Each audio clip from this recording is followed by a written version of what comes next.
Sir வணக்கம் sir. நான் சகோதரர் பாராளுமன்ற உறுப்பினர் துரை வைகோ ஐயா கிட்ட கொஞ்சம் பேசணுங்க. வணக்கம். நீங்க சார்? நான் மேல சிந்தாமணி பகுதியிலிருந்து திருச்சிராப்பள்ளி கிழக்கு சட்டமன்ற தொகுதி மேல சிந்தாமணி பகுதியிலிருந்து செந்தில் முருகன் பேசுறேன் நான். சரிங்க.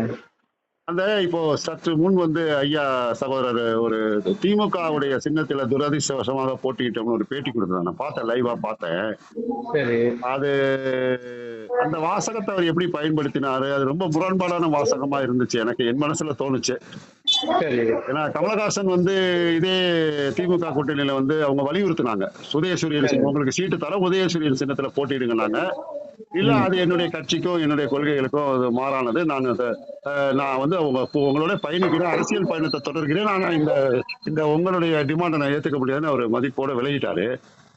நம்மளுமே அது மாதிரி விலகி இருக்கலாமே, மதிமுகவுக்குமே விலகி இருக்கலாம். இல்ல நாங்க எங்களுடைய அங்கீகரிக்கப்பட்ட சின்னம் இல்லை, இப்போ நாங்க பொது சின்னத்துல போட்டிடுறோம், அதற்கு வாய்ப்பு கொடுக்கறதுதான் கொடுங்க, இல்லைன்னா நாங்க அதுல பங்களிக்க விரும்பல, நாங்க உங்களோட அரசியல் ரீதியா இருந்து பயணிப்போம், எங்களுக்கு அதுல உடன்பாடு இல்லைன்னு சொல்லிருக்கலாமே.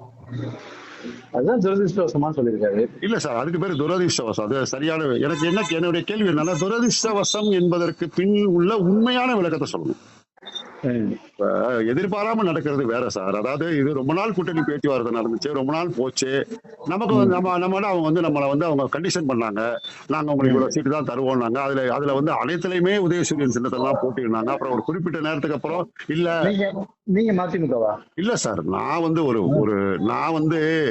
நான் வைகோ ஐயாவுடைய ஒரு மிகப்பெரிய தீவிர ரசிகர் நான். அரசியல் தாண்டி அவருடைய அறிவு, அவருடைய புத்தி கூர்மை, அவருடைய ரசிகர் நான். இப்ப சிவாஜி ரசிகர், எம்ஜிஆர் ரசிகர், விஜய் ரசிகர், அஜித் ரசிகர்னு சொல்லுவாங்களா, அது மாதிரி நான் வைகோடைய ரசிகர் நான்.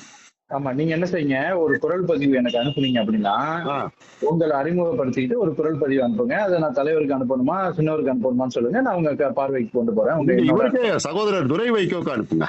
அனுப்பிட்டு உங்க எண்ணெயும் பகிரங்கமா சொல்லலாம் சார், தவறே இல்ல. ஏன் துரதிர்ஷ்டவசம்னு சொல்லணும்? பகிரங்கமாவே சொல்லலாம். அவங்க நிர்பந்தப்படுத்தினார்கள். எங்களுடைய கொள்கைக்கும் எங்களுடைய கட்சி கோட்பாடுகளுக்கும் எங்களுடைய கட்சி தொண்டர்களுடைய உணர்வுகளுக்கும் விரோதமான ஒரு மனநிலையா தான் அது இருந்துச்சு. பகிரங்கமா உடைச்சு சொல்லும், என்ன தப்பு இருக்கு?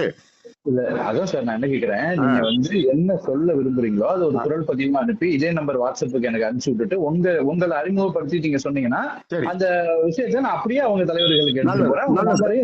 நல்லது சார், நல்லது. ஓகே, நல்லது.